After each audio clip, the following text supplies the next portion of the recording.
Depuis la fermeture des écoles en mars dernier pour contenir la propagation du coronavirus, la vie a presque cessé dans les établissements scolaires, autrefois pleins de vacarme et d'activités économiques.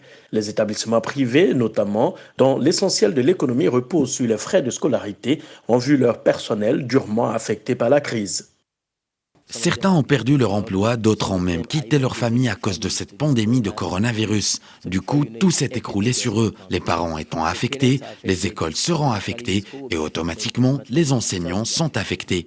Sans soutien du gouvernement face aux conséquences de la pandémie, les propriétaires d'établissements scolaires auraient tout essayé pour soutenir leur personnel, des enseignants résignés à attendre des salaires incertains. Certains d'entre nous ont perçu la moitié du salaire. Des propriétaires d'écoles ont été assez généreux pour payer les salaires et donner aussi des soutiens divers, malgré le fait que les parents ne payent plus la scolarité. D'autres se sont résignés à percevoir des indemnités de cours en ligne, ce qui ne peut pas remplacer le salaire d'enseignant.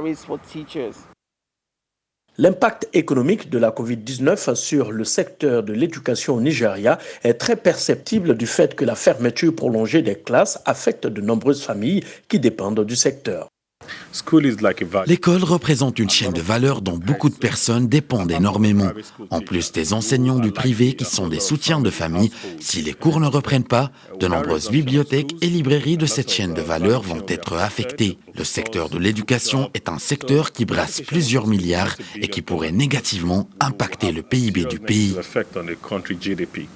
Dans cette crise suscitée par les conséquences de la COVID-19 sur les enseignants et les établissements scolaires, le gouvernement fédéral a rejeté toute idée de prise en charge des salaires des enseignants du privé, la réouverture projetée des écoles faisant partie, selon les autorités, d'un plan plus élargi d'allègement des restrictions et de reprise progressive de l'économie pour tous.